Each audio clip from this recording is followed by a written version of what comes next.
It's my first Pride. Careful. Pride is a sin. Then I'm going to hell. What exactly is the point of Pride? The parades, the parties, the Dykes on bikes, why do we do this year after year? And who is it for? These are the questions posed in a 2002 episode of the Showtime series Queer as Folk. Through various intertwined stories about marriage, booze, and family fights, the episode asks some big questions about Pride, questions that the queer community is still trying to answer today.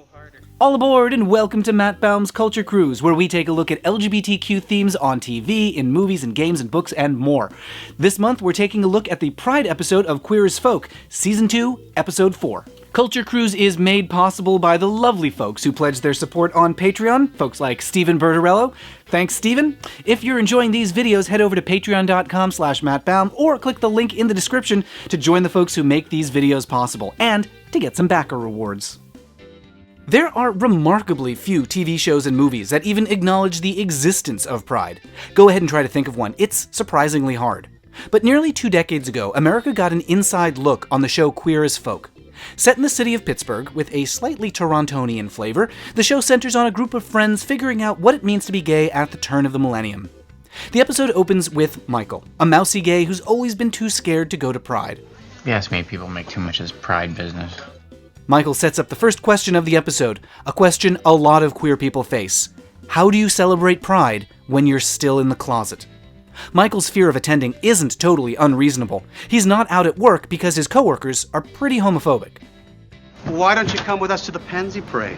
It's not my scene. Like it's ours? We figured we'd check out the sights.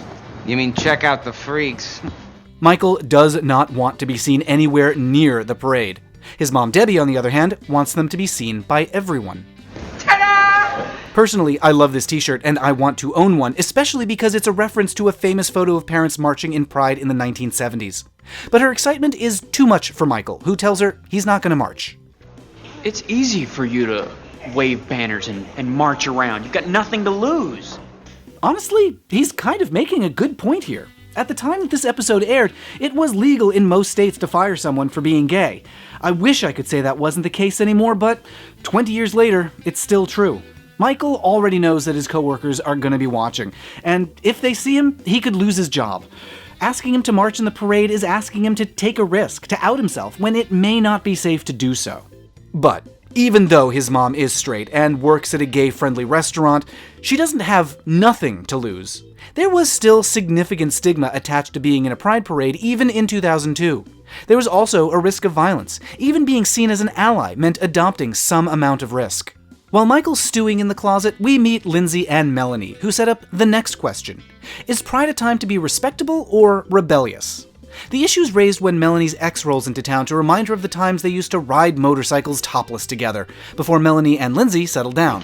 But to go from zooming down the highway to zero in the slow lane. I mean, what's next? You gonna get married? Actually, we are. No shit. Girl, you really have gone respectable. Now that Lindsay and Melanie are having a kid and getting married, they're starting to wonder just how much they're giving up. This reflects a tension that's always been present at Pride, even since the beginning. The festival that we know today started after a riot in 1969. When cops tried to raid a gay bar in New York, the patrons fought back and pushed the police out of their neighborhood. The next year, queer people marched, and gradually those annual marches spread and helped give queer people the visibility and organizing power they needed to push for equal rights. Here's Sylvia Rivera, one of the people who was involved in the Stonewall riots, telling a crowd in 1973 that Pride should be less party and more protest. I believe in the gay power. I believe in us getting our rights, or else I would not be out there fighting for our rights. I have been thrown in jail. I have lost my job. I have lost my apartment for gay liberation. Gay power. Louder, gay power! The Stonewall riots were violent and illegal, but they led to gay freedom marches that became key organizing points for queer liberation. So, should today's Pride reflect those rowdy riots, or should it be a respectable block party? To this day, the queer community is still debating that balance. If Pride is just a bunch of families at a barbecue, are we gonna lose the energy that led to so many advances? Should Lindsay and Melanie bring a stroller to Pride or a motorcycle? Their crisis reflects a debate that's been happening in the queer community since the start of Pride, decades ago. Next, we meet Brian, an advertising executive with an impossible task. He has to find a way to sell a drink that tastes absolutely terrible. In fact, the only people he can find who like it are drunk gay men. Don't these people have any taste? After where their tongues have been. Brian creates an ad campaign to get gay men to buy this terrible drink during Pride by putting a sexy boy on the label. There's only one problem: the owner of the drink company. Don't tell me you haven't heard of Clayton Poole. The guy who... Hates gays. Right. He's always donating his money to worthy causes like castrate homosexuals now, launch lesbians into space, stop AIDS with guns. Brian's friends are rightfully horrified to find out who he's working for. He hates us. What he does with his money is his business. Except when it hurts us, then it's our business. This is another question that the community continues to grapple with. Can corporations be trusted at Pride? Brian's taking money from gays and lining the pockets of someone who wants to use that money to hurt the community. And impressively, Queer as Folk managed to predict a conflict that would emerge about a decade later when Target was caught claiming to be an LGBT ally while also donating money to anti-gay politicians. When that came to light, there was an outcry and a boycott, and eventually Target chose to stop giving money to anti-gay causes. But there are still plenty of companies that put rainbows on their products while working against the queer community. Queer as Folk managed to call out that bad behavior years ago. And again, I'd like to say that a lot has changed since then, but last year, Pittsburgh, the city that Queer as Folk is set in, renamed its Pride Parade after a corporate sponsor that donates money to anti-gay politicians. All of the issues raised by this episode remain extremely relevant to this day. It's pretty impressive how thoroughly the show manages to identify these core questions about what Pride is and what it should be. But there's one issue that the show didn't anticipate, and that's Pride's historical failure to welcome all communities. Look at the crowd shots. Notice anything missing? In the entire episode, I only spotted 2 people of color. One has no lines at all and only exists to be looked at. The other only exists for a main character to dance with. And at no point does anyone say anything starting with trans.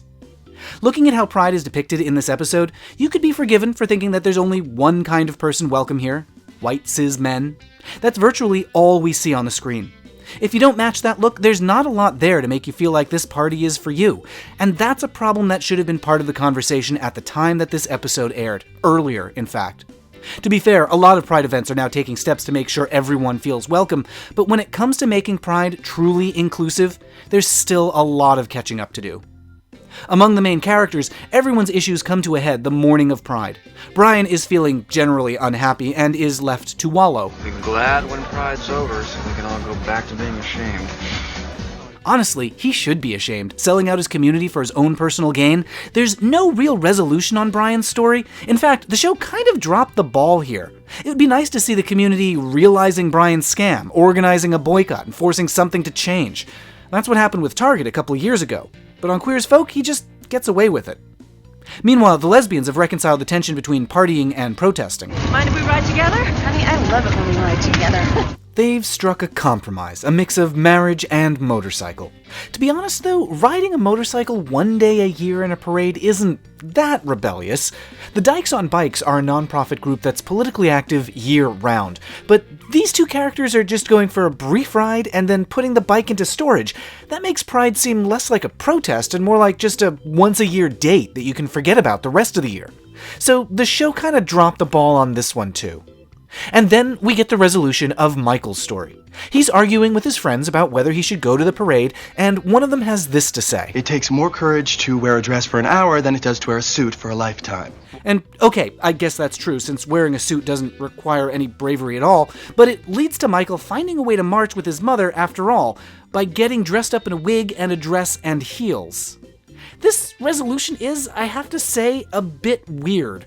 Michael's still pretty recognizable, so if he was afraid of being spotted by his coworkers before, this seems even more dangerous, especially since people who are gender non-conforming face greater risk of assault. In fact, Michael makes some very strange choices at the parade. He spots his coworkers, heads over to them, and... So which one of you is a real man? We all are. What about you? You tell me.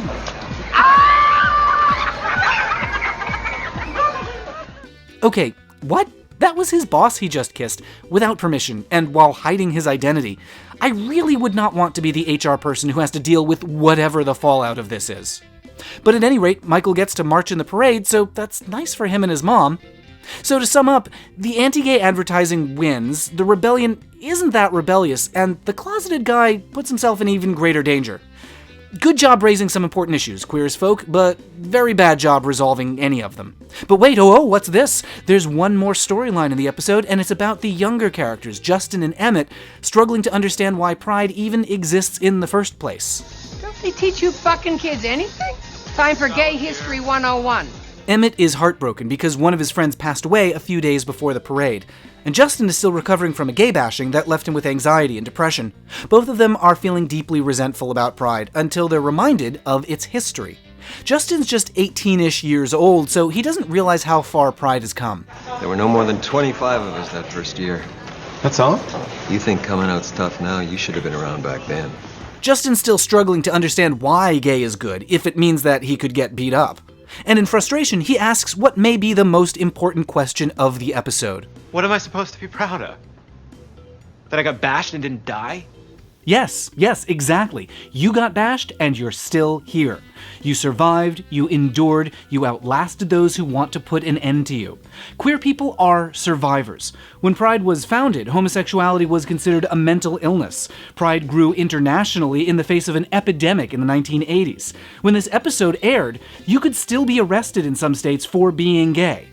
What better reason for a celebration could you ask for than the fact that after everything, the community is still alive? That's something to be proud of. Meanwhile, Emmett, grieving the loss of his friend, can't understand how anyone can celebrate when there's still suffering and death in the world. But doesn't it upset you? I mean, Bet it could be me next. I think of that. I think of it every day. How come have a cocktail? And for once, I don't mean a handful of pills. If this episode resolves anything about pride, it's this final question about how to celebrate. The answer's simple. Remember the past, enjoy the present, demand a better future. Pride has been a lot of things through the years. A riot, a protest, a memorial, a party. It's constantly changing. That happens because pride marks our history and what came before. Pride adapts itself to be what the community needs to survive. And pride insists on change for the better. That's why we celebrate pride. And it's how we celebrate pride. We're pulling into port. Thanks for cruising along with us, and thanks to everyone who makes Culture Cruise possible with a pledge of $1 or more a month on Patreon. There's rewards for folks who pledge. Head over to patreon.com/mattbaum or click the link in the description to check out the perks available to backers. Thanks again to Stephen for making this video possible, and now, if you'll excuse me, my gay pride float has arrived.